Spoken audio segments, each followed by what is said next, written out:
In 2008, Wade Wallace found himself living in Australia and laid off from the company that moved him there in the first place. With his visa in limbo and not much else to do, he launched CyclingTips, a blog that covered both the professional and amateur aspects of the sport. What started out as a hobby eventually grew into a fully staffed news website, one that eventually sold to the investment firm that owned Outside Magazine. Then in 2022, he quit CyclingTips, raised some investment money, and then launched Escape Collective, which covers the exact same beat. Unlike CyclingTips, Escape Collective is fully funded through paid subscriptions, and when we recorded this interview, it was on the verge of profitability. In a recent interview, Wade walked through his early days building CyclingTips, why he grew unhappy at Outside, and how he grew Escape Collective to 15,000 paying members. Hello, I'm Simon Owens, and this is The Business of Content, the show about how publishers create, distribute, and monetize their digital content. If you want to listen to an audio version of this show, subscribe to The Business of Content wherever you get your podcasts. Okay, let's jump into the interview. Hey Wade, thanks for joining us. Thanks for having me, Simon. So super excited to talk to you. You are the CEO of I don't know if it's a writer collective. We'll get into like how it's kind of structured, but this membership funded organization called Escape Collective that kind of, I from what I understand, it was like an outgrowth of a previous media outlet that you had worked for, I think called CyclingTips. Mm-hmm. So tell me about CyclingTips to start off with. I was looking at your LinkedIn. It looks like you maybe founded this website, maybe sold it to like Outside Magazine or something like that. So talk me through the genesis of that website and kind of its story. Let's start with that. Yeah, I'll give you the condensed version. But I grew up in Canada. I was an engineer. I moved to Australia in 2005.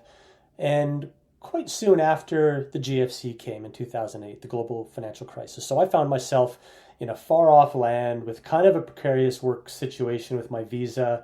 Our company was in bankruptcy protection, and I had nothing to do except wait to see what was happening.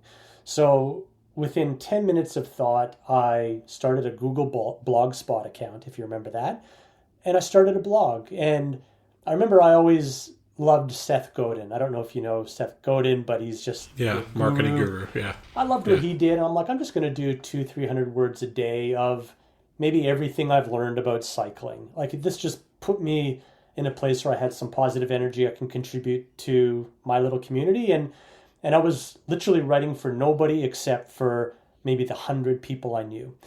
And what was your background with cycling? I was just a nobody kind of bike racer, right? I never did anything, significant in the sport, but I loved it. I lived and breathed it. I would look out the window as an engineer thinking like, oh, I wish I could be outside riding my bike. And it's a strange sport how you get hooked into it. It's given me so much in my life, and I still continue to love it.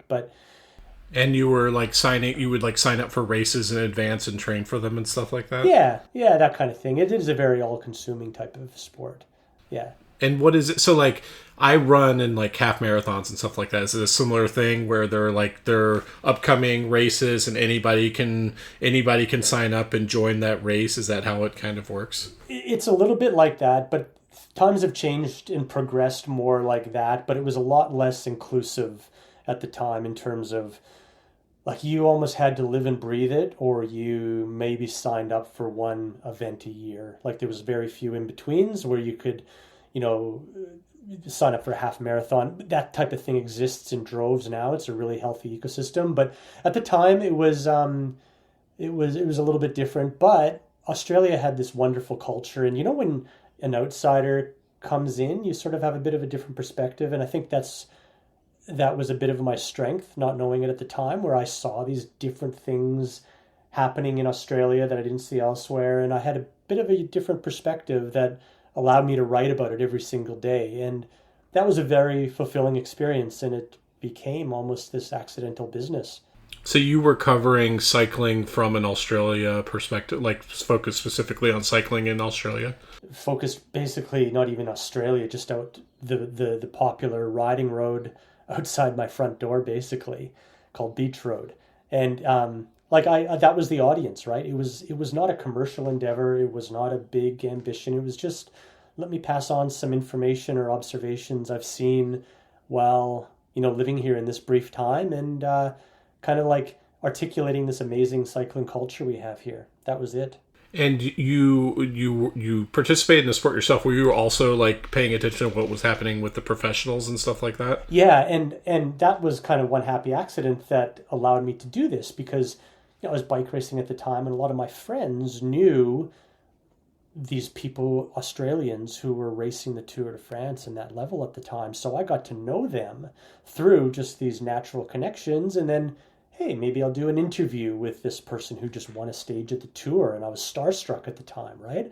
I didn't know what to do. I didn't know how to interview somebody or what made an interview work. And maybe that was, again, like a perspective and a refreshing type of beginnings of, I wouldn't call it journalism at all, but content creation that I might not just ask, hey, what are your goals coming up and how do the legs feel? And these typical sort of questions that would, dominate the big incumbent players at the time. And I might like ask, hey, what kind of food are you eating before a race? Or what happens, at the hotel room when you're got downtime, or all these sort of like behind the scenes stuff. And I had to, as I got more familiar, I had to carve out a bit of a niche for myself. Like, I don't have access to the person who won the Tour de France, but I could probably get access to the person who came in last.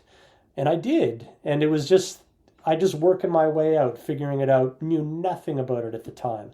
So it was, looking back, quite an interesting puzzle to challenge, a puzzle to figure out. So, other than the interviews you were doing, what were some of the other kinds of content you were doing for that Blogspot account?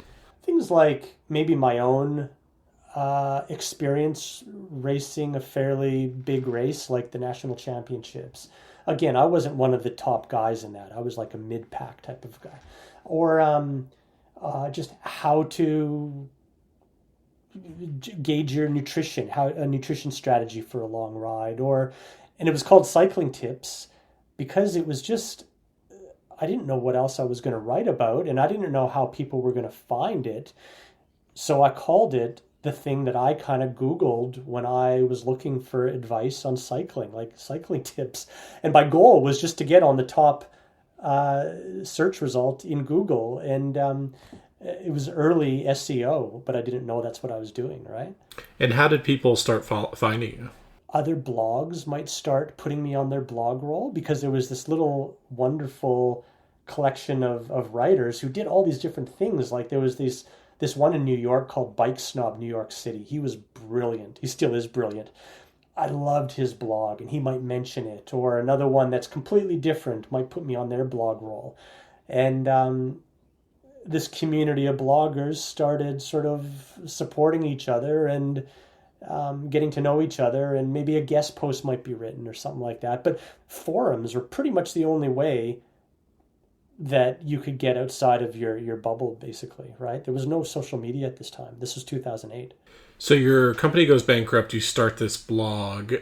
How long did it take for it to become something bigger than just some blog on a blog spot to like start turning into a business? Yeah, the first ad that came up was through another magazine that covered cycling, and they had a Tour de France edition, and they asked if they could advertise, and I'm like, I guess, I don't know, how does $200 sound? And I put up the same sort of flashing GIF banner that exists today. And then the next one came not too long after because they saw I was taking advertising, and I said, I don't know, $800 maybe? And I just saw how far can I push this? And again, this was just, now I was starting to incur costs with hosting and maybe some guest contributors. So this just helped me out with that. But still, I was looking for another job. This wasn't my future.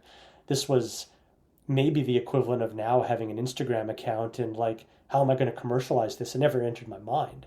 But, if it helped me pay my costs or get some new bike tires or whatever, that was the extent of it.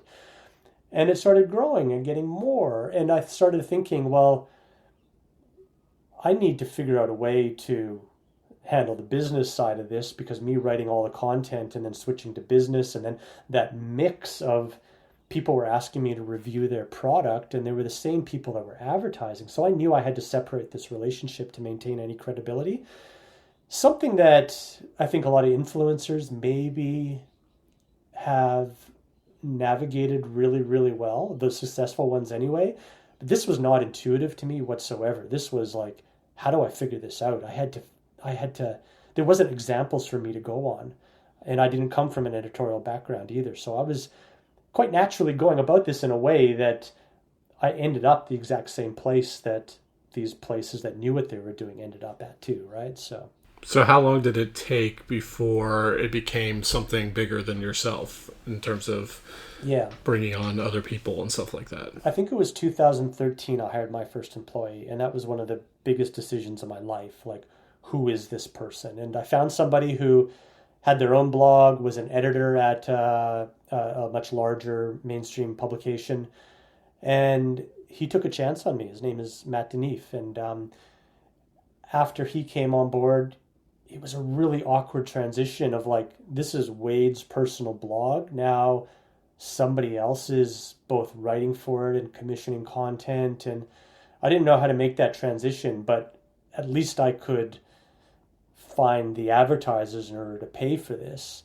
But I learned really quickly that people don't care where good content comes from. It doesn't have to come from me, just as long as it's good. So I learned that really, really quickly. And but again, we still had to carve out like, where do we play? What do we do? How do we cover the Tour de France? This is a really significant event in cycling. We need to be part of that conversation, but I didn't know how to do that. And so it was a really awkward transition, if I'm honest, looking back, especially. And did you have to teach yourself to be a journalist? Like, I think there's like a difference between just interviewing someone, but then also taking that interview and incorporating it into a narrative and doing additional reporting and stuff like that. Was that like part of the learning curve as you became more professionalized? Yeah, I learned the power of a story really quickly, and understanding, in an interview, you're telling a story. What thread of a story do you want to tell? It's an insult to journalists if I call myself a journalist. I am not a trained journalist. I hire people now who are much better at that than I ever was. I feel journalist is like something, a badge people put on themselves because they create content. I'm not that. It's a really special skill set, and but I do know how to tell a good story. I do appreciate that, and I do know how to identify it. And I think that's part of what's led me to now is I can identify a good story, and I have a really good intuition on what makes good content and what is sort of like very haphazard. But there's a danger if I jump forward to now in following the data, because sometimes data does not tell you what a good story is, and I need to be very cognizant that there's more to it than just the data, which is kind of like the engine of our business is following the data right now. But I can talk to that later. So you bring this guy on in 2013. What did that do for you in terms of your ability to kind of scale up? It allowed me to not focus so much on the content, and I could figure out commercially how this worked. And not too long after, if you remember, Facebook started really ramping up. I remember we were getting 1,000 followers a day on Facebook, and this was amazing for us. And we would be doing everything from, we would hold a big event, and it was exciting, and let's hold an event, and we would do merchandise and a marketplace, and we would do all of these other things to try to figure out how to make this work. And they all on paper fed into each other. And it allowed me to sort of do that. And we brought on other employees and so forth relatively quickly because it was working. But little did I know that Facebook was going to do this bait and switch on us, that, everyone was going to Facebook now to get their news, and they ramped up that news feed. We were still getting huge traffic that was, driven by Google and Facebook, but little did I know they would shut that tap off. And they did a very interesting thing in Australia, and I don't know what it was, maybe 2018 or 19, where they literally shut off the traffic to Australian publishers, and we went to zero Facebook traffic really quickly. And that was a big eye-opening thing to me, to see how much we depended on Facebook, and our ad business relied on traffic. It was simple as that, right? Which was declining in a noticeable way, but at the same time, the bigger we got, the easier it got for us to get the advertisers, because cycling has a very strong product element, right? There's bikes, there's wheels, there's clothing, there's helmets. Running, which you might be more familiar with, it has running shoes. It's just not a huge product ecosystem that allows ad funded publication to exist quite as easily. So as I got to know the people in the industry more, it became easier. As we got bigger, we were very much a part of their endemic media spend, but more of that was going to Facebook and Google, right? We weren't getting the lion's share anymore, but we got more and more, and we were still able to make a healthy, profitable business off that. It was pretty good. I mean, there's plenty of running apparel and stuff like that, and there's the whole supplements thing. Like there are still a lot. There are a lot of products you can market to runners for sure. True. Yeah, I mean, obviously a bike is just like a whole different kind of expense compared to running, where you could technically just have a pair of shoes and some basic clothes and get by just fine. Yeah.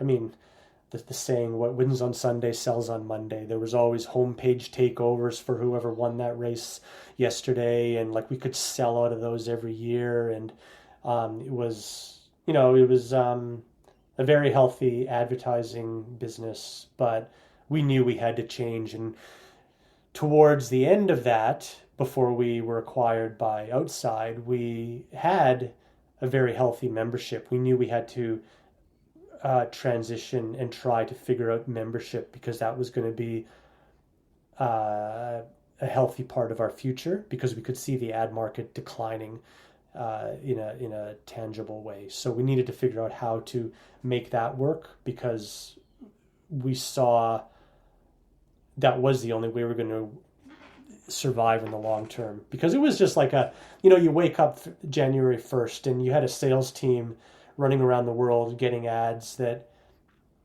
you'd have to say, all right, guys, great job. You just did X million in advertising this year. You worked your buns off. Now let's increase that by 30%. And they're like, how do we do that? Like, that's a hard thing every single year, waking up January 1st and motivating them to do that. And I mean, we were still good and we were still successful, but the recurring revenue wasn't there, which, it was a very difficult business to grow. And yeah, I hated it. I hated every minute of that part of that business, just because it was a bad business, not because I hated the people I worked with in the industry. I really love them. As you were hiring people, were you like hiring a lot of people internationally? Obviously, since the sport is very international. Yeah. And we knew the US is where most of those brands that we needed to attract to become advertisers, we needed editorial that was in that region. So, it's very competitive as well. You had a lot of publications who were out of there, and they had people on the ground. So we got some sort of halo types of hires, some really, really big names there, plus an ad salesperson. So we had people on the ground, and I wouldn't say the content was hugely localized, but the voices were definitely American voices that would connect with that audience and market, which would attract the advertisers, which eventually did, but it was a big investment to do so.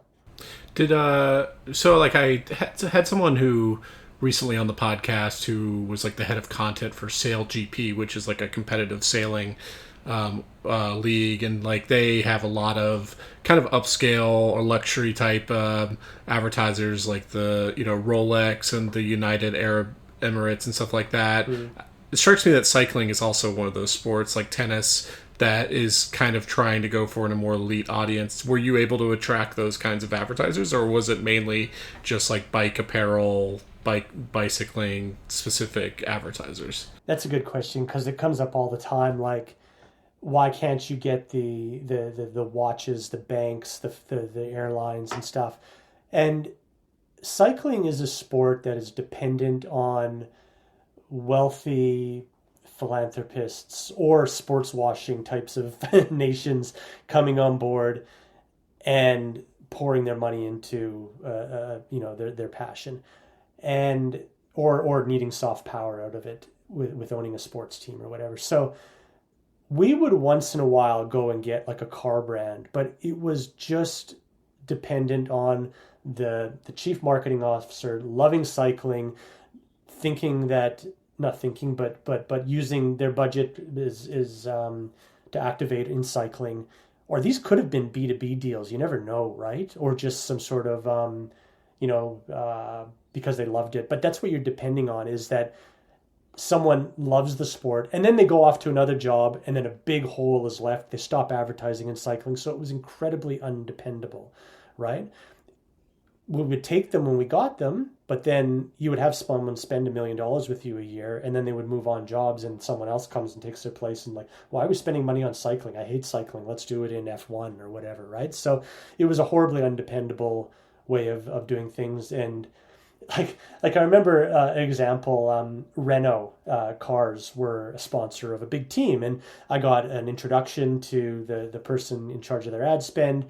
I went and did our big pitch on like how you're going to activate this with, you know, cyclists, and they're like, at the end of my pitch, they're, you know, the only reason we're doing this is because we want our chassis on the owners' caravans and motorhomes and stuff.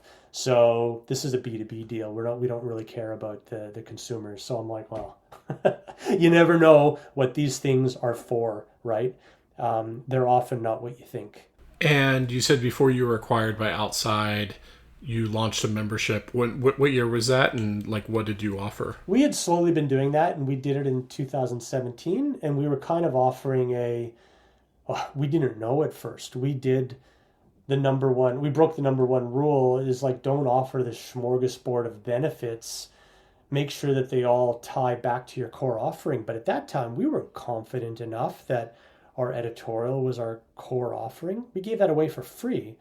So we felt very insecure about, hey, join us because we're giving you this free editorial. So we kind of experimented with, okay, here's a members only type of content. We'll give you once a month.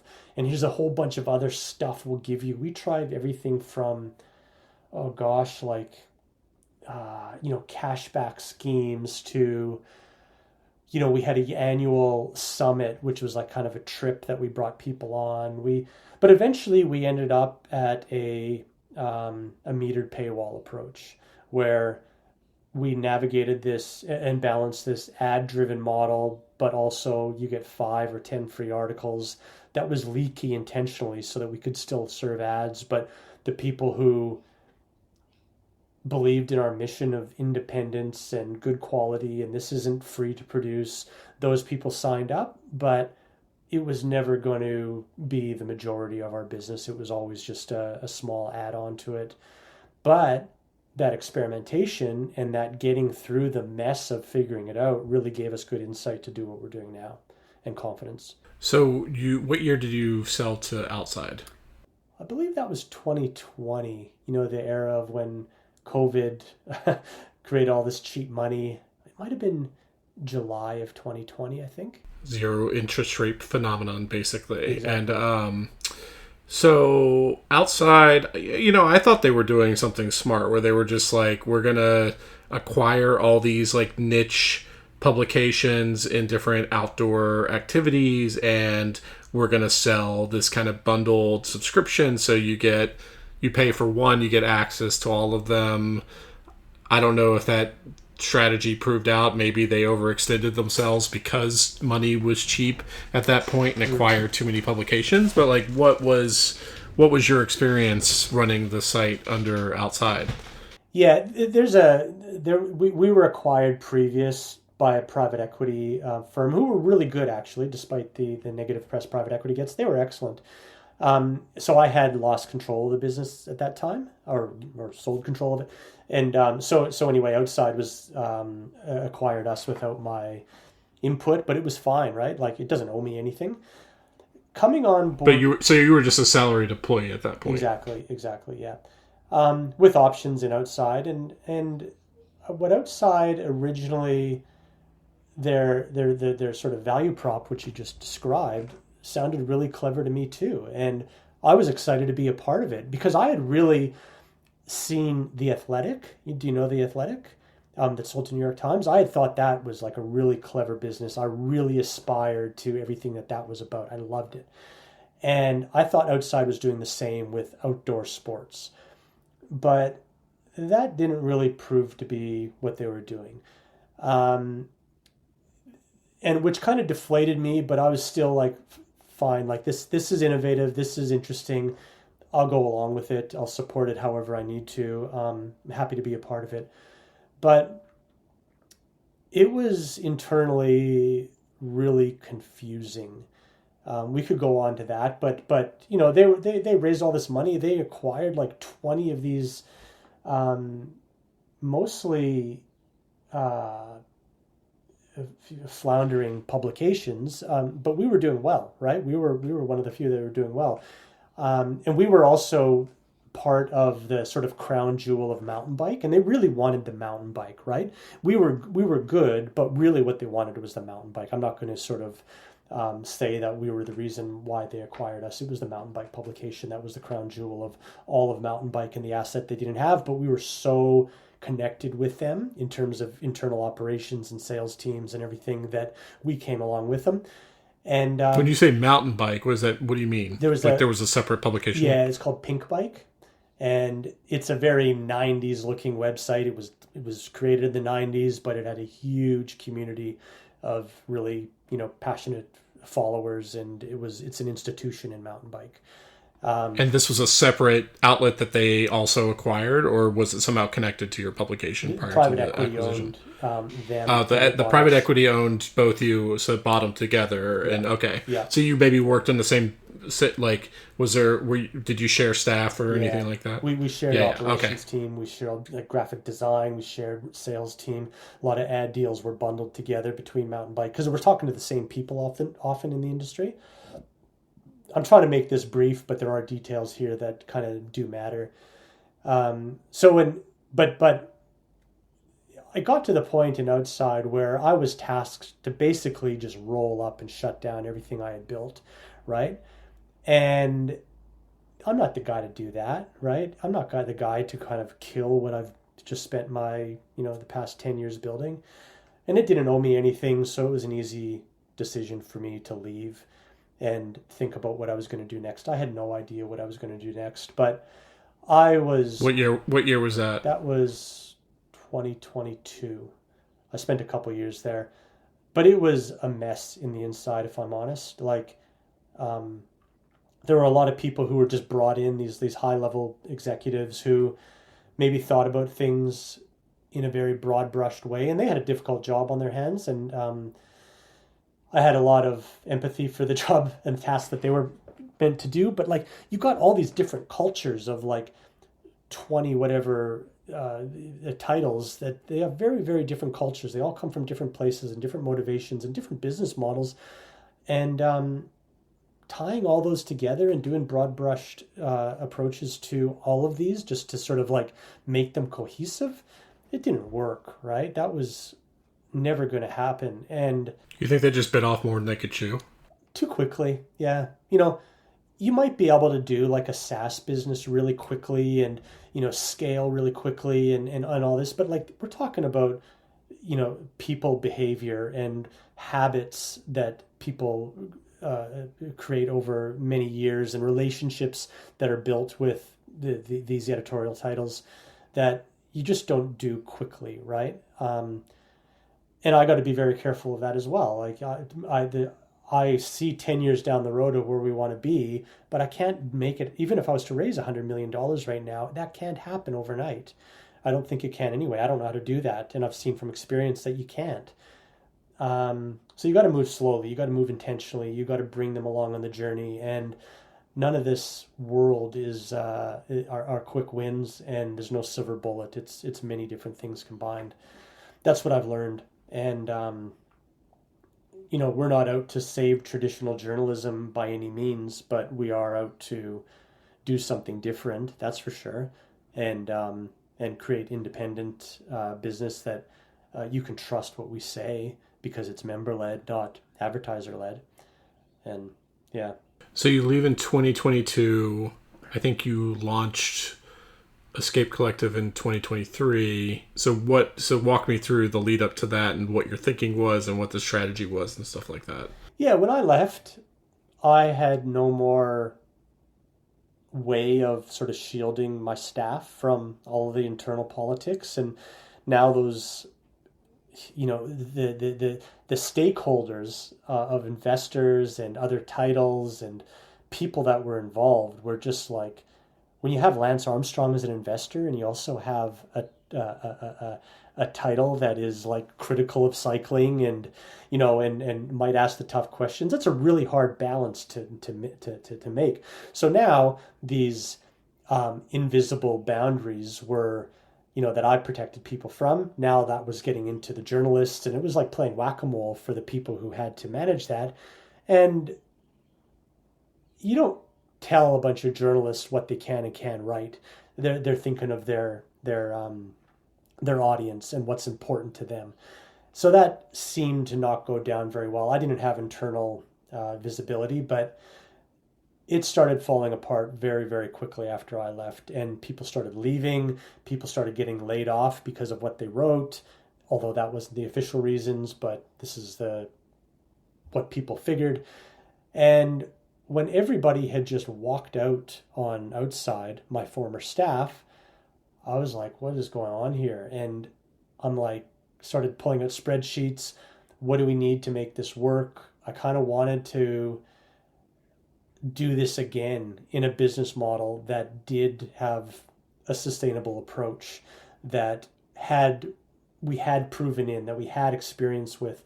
And that was all subscription/membership. Like, I'll use those interchangeably, but they're two very different things in terms of how you attract and retain a member versus a subscriber. And I can go into that if you're interested, but I use the word member because that implies we have a very two-way relationship with them, which is a very, very strong and powerful way of getting amazing journalism out with your members contributing to that. But it is a structural change internally of how you go about doing that. So we had unfinished business. We wanted to prove that this could work. And we used a lot of, defector.com. We used a lot of things with how they went about things, and their story really resonated with us. It was the identical thing almost, where you basically had employees leaving and wanting to do something that they knew that could work, that was basically a direct relationship and commercial ties with their membership. So, and that's what we're doing. So Defector is a writer-owned cooperative, and they made a big splash very early on and were able to raise a lot of subscription revenue very quickly so that they could be paying like a base salary. How did you approach it so that you could hire people right away and on day one of launching the site could be, have a robust offering for your membership and stuff like that?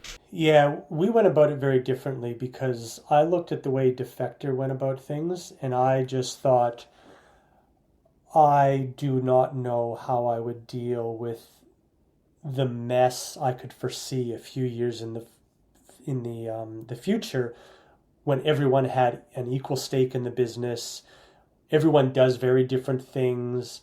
We're globally distributed, and the fact is that I needed to raise some money at the beginning to get this off the ground, such that we had a safety net, right? Because I wasn't confident that this was going to work, so I needed to have some money so that we could buy some time to figure out how we're going to make it work. Defector did a marvelous job at doing that. Day one, they were running. That was fantastic. I wasn't so sure. But the way we approached it was, we started off with, it wasn't a crowdfunding campaign, but it was kind of a way of like, hey, here's what we're going to do. We're going to do this again. Same people. Do you want to support us? Register your interest. So we knew that if we had X amount of people paying based on conversions and all that, we knew we could have a go at this. But to be honest, to bring over all those people, there was a shortfall.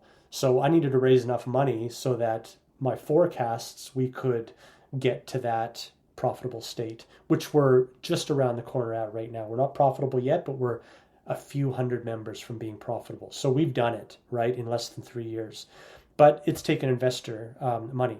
Now, these investors were friends and family. That was like, I reached out to my contacts and some of our former members too who wanted to see this. Now, when you start with that approach, you can't just say, hey, everybody, here's an equal amount of the business, because you have investors, right? And they're not necessarily investors who want to make a quick buck. They want to see us succeed.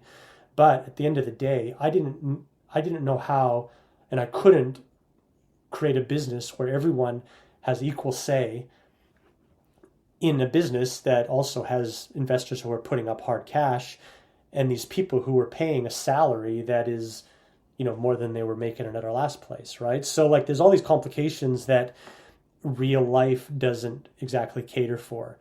Good on Defector. I don't know how it looks like internally, but for me, I know that would have resulted in a massive mess for us, and we probably wouldn't be in business right now if we had to vote on every single decision, right? You need someone to sort of guide that. And man, I've learned a lot about leadership in this go around. I thought I was the best boss in the world when, it was mine, and then I hire someone, and then people sort of start coming because they believe in my vision.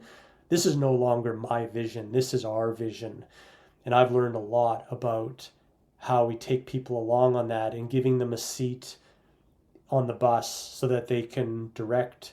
I know where we want to go, but how we get there is up to them. And that was some early mistakes I made, right? Like trying to be prescriptive about this. But to answer your question, we didn't do it as this cooperative, right? We have carved out a healthy chunk of the business to give our employees share options, so that they have an ownership in the business, but not like they put money into it. And how many people were you able to hire prior to launching? I think it was around 15. Yeah, 15. And we got all of the people involved who were with the last business. But we had set up quite on the heavy side with room for growth, like the infrastructure we need. Like, we didn't hire just some bookkeeper and I was doing all the finances. We hired like a financial controller right off the bat because I knew that was going to be key to me not being bogged down with that. We hired like proper customer support, a proper product person and web developer, and a head of membership in charge of acquisition, instead of all these salespeople, right? We didn't bring over the sales team, which is probably a key detail. We brought over the whole editorial team and set ourselves up such that we could grow the membership side of it. But it's a very different operations team than a sales structure. So how did you handle the launch? How did you make yourself known to the world? Well, fortunately, we started with a podcast that had a very big following to begin with, and we had a way to communicate that we were doing this. I started up a Substack that said, hey, everybody, we're doing this. And we all have relatively large, Twitter back in the day accounts, Instagram accounts. Everyone had their own social media that added up to quite a lot. And we directed people to these two channels, my Substack account and the podcast. And all of these are the same personalities that existed before, and that's what people follow. People don't really care about the masthead. And like I said, we started off with a kind of a crowd-funded approach where we said, hey, we're doing this. Here's the stages we're at. We need X amount of people to get this going. And we kind of kept on growing that. And when we had the amount that we were confident that we could launch, and we had the money we needed to buy enough time to make it work, we executed on it and we launched. And, I think I sat out for a year before we actually did that because I had some, some sort of gardening leave clauses that I had to fulfill. And I did so by the book, and I didn't break any of my contract, and that gave me time to sort of plan in the background. So so you launched the Substack and the podcasts prior to launching the Escape Collective. Was that the order that you did it? Exactly, and that was in early 2023, I believe. And March of 2023 is when we launched the website and the business, and we were open for business. Yeah. Yeah, so it's through a website. It's not, you're not collecting membership subscriptions through Substack. Exactly. It's escapecollective.com. We are using the Ghost CMS, which is excellent in terms of like it's free for self-hosting. It allows us to get some great data on the membership and what's connecting with them, what isn't.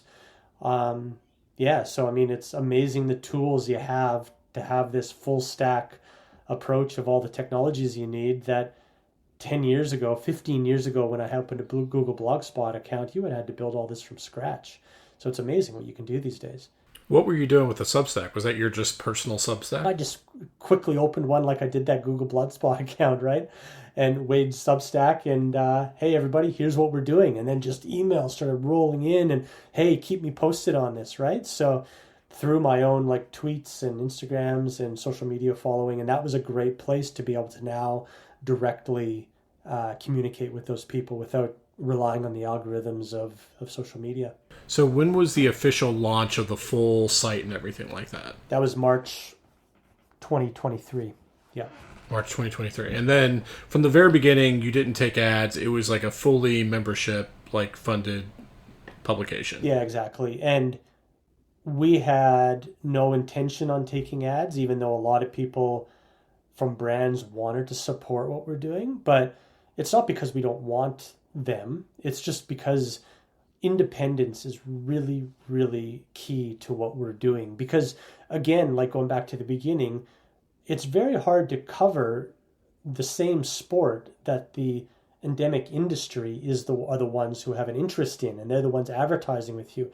It's really hard to do that honestly and transparently when you have these people who are funding it, who are the stakeholders in that, right? Like everyone loves the news until you're the news. And constantly the industry is the news because that's what we're writing about. But then them go and pulling their ad budget because we wrote about them in a way that they don't like. We're not here to, upset people, but we need to be holding people to account. And some of these things there are high stakes with some of these things, right? They're huge, whether it be sports washing or sexual assault cases of many female teams and stakeholders of them. Like there's crazy stuff that happens in this sport that becomes very, very important, and we need to be able to write about those with integrity and honesty. So I'm guessing now, since it's 100% subscription funded, that you have a lot more stuff behind the paywall than you did when you originally did the subscription or the memberships years ago before you were acquired by outside. We started again with a metered paywall approach, which means 5 articles and then you're hit up to pay. But we found like that worked okay, but it was incredibly tough for us to get data on what worked and what didn't. Did this article convert anybody? We don't know when people are going around the paywall with incognito windows or clearing their cache or the journey that led to that. So we pivoted to a hard paywall a couple years ago, maybe a year and a half ago. And now we have much better visibility on what's working, what isn't. It's not leaky. And the leaky paywall by nature is designed to be leaky because you had ads to serve. We still wanted the people who are never going to pay, but we don't have ads to serve anymore. There's no reason for that. But the problem with the hard paywall right now is that we're starting to limit our reach. We have a database size of so many people. We're starting to train people that unless you pay, you're not going to access this. So it's very hard for it to be shared. And we're looking at other ways like registration walls as a way of now trying to get audience growth. But we're waiting for the moment that we get to be break even, which is in like a month or so, that we can now open up our content to sort of start looking at growth again too. Because we always see like we have a good view on like X email addresses promotions will equal Y subscribers, right? So we know those emails are helpful and they provide very good data, but we just have a very strong view of getting profitable before we go that direction yet. Are you producing any kind of free content now? Like, is the podcast still free? The podcasts are all free. We still don't know how we're going to monetize those. We do have a free members feed where you don't get any promotions, you get extra add-on bonus episodes and stuff. But podcast is a tricky one because they're incredibly valuable to us. We know that our journalists who are writing, that gives them very much a personality and gives them the nuance required that is hard to articulate in writing, and creates personalities out of these people. So people get to know them. But there is an overlap with our podcast audience, but there's a lot of people who identify as members of ours in the podcast who actually don't pay us for membership. So we got to figure that out. And one way that we're looking at right now is putting in programmatic advertising. And that's basically just well, if you're not going to pay us, we need to monetize you somehow. But we don't want to have a sales team working with that. That's why I say programmatic. We just insert those in. We don't know what's coming. We can kind of filter out the categories and stuff. But it's pennies on the dollar, but it's enough to sort of maybe add some friction into those people who, okay, well, I will join now, who are on the fence, or, well, we can pay a staff member with those programmatic advertising ads out of this at very least. So let's at least get that. So yeah, podcast is a good question because they're powerful but monetizable. It's tough. Is it a video podcast? We have one of our 7 podcasts on video, and we find YouTube quite effective with distribution on that. Yeah.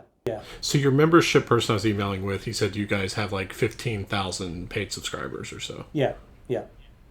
That's amazing. That's incredible. So when you're kind of looking forward, you're on the verge of being profitable. When you're looking like 2 or 3 years down the road, what do you want to be doing? Yeah. Then that you're not doing now? There's a couple things. I don't want to keep going and hiring more staff. It's not because I hate staff, but it just becomes like you need HR. There's just so much more overhead of middle management and stuff. When you start getting more and more staff, I like where we are. I know every single one of our staff. So the goal isn't hiring more staff, but we think about why do people come to us? Why do they subscribe? There's one reason. Well, there's kind of 2 reasons, but it's our content, right? We're not going and chasing other shiny objects.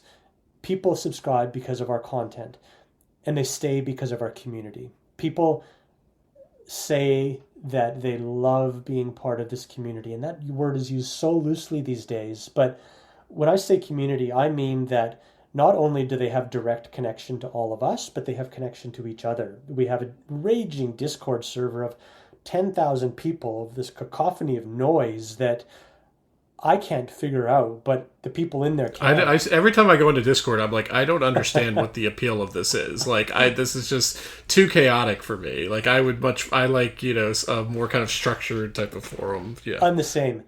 So to that point, we've released a forum recently. Now, this forum allows a much slower paced conversation, allows questions to be answered, and allows other people to actually surface these questions that are answered and find them and be able to see these for decades if necessary. So a lot of that stuff that was happening on Discord was so incredibly valuable, but it got buried so quickly. So we've created this forum, and that's all it is a forum, right? But it is publicly accessible to our members, and it adds a great deal of value to our members because not only does it allow them to answer each other's questions, but it allows them to connect. It allows them to surface each other's ideas and so forth.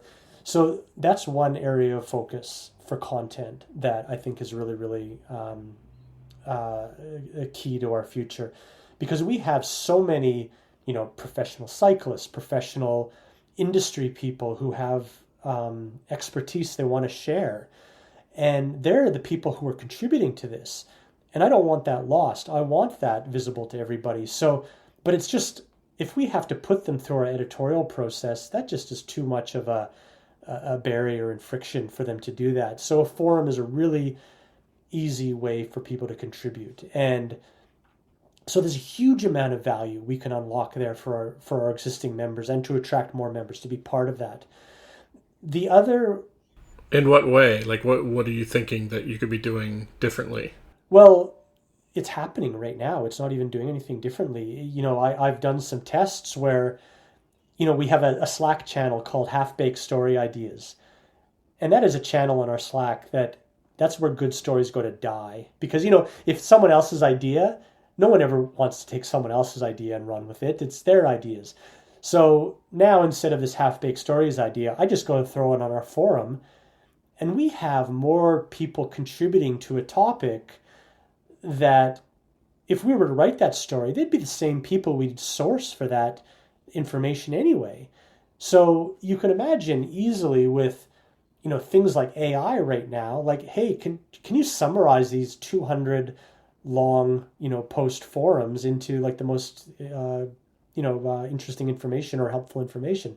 So there's things like that makes these things accessible now in ways that people might want them. Turn it into a podcast, for example. Turn it into a 5-point highlight. Turn it into an editorial piece that mimics the voice of us. I don't know, but we're not going to force that onto people, but we're certainly going to be able to give them the option to turn it into that if they want. I don't know what that looks like, but we're going to absolutely experiment with what more we can do with this because the content's there. It's extremely useful, extremely engaging. And there's a saying like members demand a lot more, but they have a lot more to give. And that's so true with the people who are part of our Escape Collective, that they have expertise that they want to share. It's just a matter of how do we unlock that? And that forum is a piece of how we're thinking about that. The other way we want to go about things is that right now we have a wonderful freelance network, but there's a lot of those people who have Substacks right now who are creating amazing work. Why are they on Substack and not with us? If you have something to say in cycling, we want to hear it from you. We don't want you to go to Substack. We would love you to do it, but we can pay you more than Substack. But we have this great conversion data of like, and we're testing this on a few people right now who do have Substacks, and we can pay a lot more if through a revenue sharing agreement with the data we have. If you got 100 people to subscribe to us through your article, which happens, we're going to profit share or we're going to revenue share with you so that you're going to make a heck of a lot more money from us than you would off Substack because we have this sort of like much more comprehensive bundle offering. Now, we don't want this to be a free-for-all, but we do want an effective freelance model that allows people to actually make money off of their hard work if they have expertise or good reporting or journalism in an area, rather than them putting it on Substack and hoping for the best, right? And they find out really, really quickly that, no, this doesn't work. Yes, this does work. I'm going to do more of this because this is what connects with their audience. And they can make real money doing that, right? So we want to explore more ways of working with an effective freelance model such that we don't carry the risk of maybe spending $2,000 on an article that flops, right? And they have no incentive to make that better. They've got their money, right? So if we pay, an attractive base, but then give them upside on that, I think that works for everybody, including our members. So you approach a writer, you say, write a freelance piece for us, and then if you could see in your analytics that it converted 100 people, which would be 100, which would be $1,000 in annual membership, and you're saying we'll give you $500 of that or something like that. Yeah, whatever that profit share is, we skew the current tests. We're skewing it more on the side of the writer. But we want to experiment with what does that version of the podcast look like? We do want this to be, a collective. We launched with this in mind, but operationally, we're just dialed internally, I think, to the point now where we can start experimenting with these other ways of sourcing our content. And I think through the history of my experience ever since Facebook came and turned it all upside down, or Meta, I was chasing the shiny things. Like, how do we make this work? What is the really good business that this is a front for, this media business? But I've stopped with that. I am very clear with what the economic engine of our business is, and that is good content, good independently sourced content that tells the truth, that adds value to our members. And that is the thing I'm chasing now and trying to figure out how we scale that, and up to a point, right? We don't want this to be an endless feed of crap. We want to be the Athletic, but I don't see it exactly as being a good business model, hiring more and more journalists to have full-time staff, to have 500 of these covering every niche of cycling, or maybe endurance sports if we go past cycling. I want this to be a way that we have 20 employees. This is a really healthy, cash flow positive business where everybody wins, including our members and the people working for us part-time, full-time. Okay, Wade, those were all the questions I had for you. Where can people find you online? Escapecollective.com is that's where the party is in cycling, and connect with other members. All of our staff, all of our email addresses and contact detail are there. So yeah, that's where we are. Awesome. Well, this is a lot of fun. Thanks for joining me. Thanks so much, Simon. Appreciate it.